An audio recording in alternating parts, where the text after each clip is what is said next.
Hello student, welcome back to my channel Kuldeep Pachauri classes. तो student, आज हम क्लास 10 की dust of snow poem number 1 के बारे में एक्सप्लेनेशन समझेंगे, किस तरीके से इस पोएम में क्या कहा गया है। तो पहले इसको रीड करते हैं।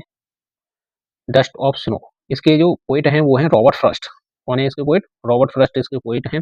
आप इस तरीके से पढ़ सकते हैं इसको। The way a crow shook down on me the dust of snow from a hemlock tree has given my heart a change of mood and saved some part of a day I had rued.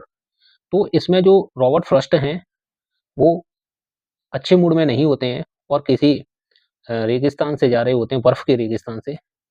तो अच्छे mood में नहीं होते हैं और वहां से जा रहे होते हैं। तो वो एक पेड़ के नीचे से गुजरते हैं जिसका नाम है हेमलॉक ट्री। हेमलॉक ट्री के पेड़ के नीचे से गुजर रहे होते हैं तो कोई जो क्रो होता है वो उनके ऊपर जो डस्ट होती है, आइस की जो डस्ट होती है, स्नो की जो डस्ट होती है, उसको डाल देता है। तो उनका जो मूड होता है वो ठीक हो जाता है। यानी पूरे दिन जो भी उनका मूड ऑफ चल रहा था किसी वजह से, वो उनका मूड एकदम से सही हो जाता है।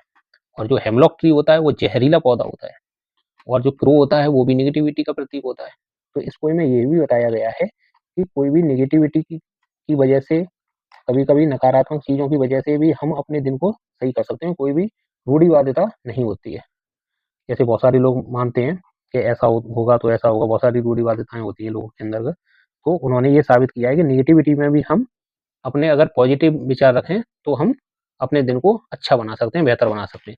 जैसे बहुत सारे लोग मानते हैं कि बिल्ली रास्ता काट गई तो आज दिन सही नहीं होगा, या हथेलियाँ खुजा रही हैं तो पैसा ही पैसा होगा, किसी के बाल झड़ रहे हैं तो कहते हैं लोग पैसे वाला है ये, पैसा आने वाला है इसके पास। तो बहुत सारी रूढ़िवादिता होती हैं। जैसे दाहिना अंग कोई फड़कना तो कहते हैं अरे कुछ बुरा होने वाला है या भला होने वाला है। तो ये बहुत सारी चीजें हैं। तो इसमें ये बताया है कि नेगेटिव चीजों से भी हम एक अच्छी चीजों की तरफ बढ़ सकते हैं।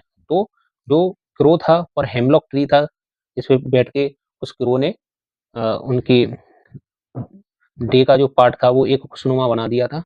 तो उससे हम बेहतर तरीके से सीख सकते हैं। तो इस पोएम में हम जान सकते हैं कि नेगेटिविटी को भी हम सकारात्मक रूप से किस तरीके से जोड़ सकते हैं और अपने जीवन को अच्छा बना सकते हैं। तो हम किसी भी नेगेटिविटी को ना माने कि बिल्ली रास्ता काट गई, ये हो गया, वो हो गया। तो इनसे हम नेगेटिविटी में पहुंच जाएंगे तो हमारा दिन जरूर अवश्य खराब हो जाएगा। लेकिन इन चीजों से परे जाएंगे तो हम अच्छा ही करेंगे जीवन में। तो आप पॉजिटिविटी बनाए रखिए, हर चीज में अच्छा ढूंढिए, तो आप जरूर सफल होंगे। इस पोएम की हम पोएटिक डिवाइस देखेंगे, जैसे राइमिंग होती है, राइमिंग। इसमें देखो द बे अ क्रो, तो इसमें जो क्रो आया है, देखो लास्ट में आया है crow. And shook down on me, तो इस क्रो को हम मान लीजिए हम ए मान लेते हैं, ये ए है। सूक डाउन ऑन मी, इसमें मी शब्द आया है, मी।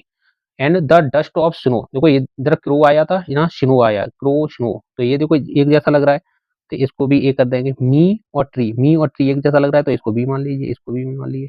तो इसकी स्टेंजा बनेगी, जो राइमिंग स्कीम है वो कैसी बन जाएगी? A B A B. क्या हो जाएगी? A B A B.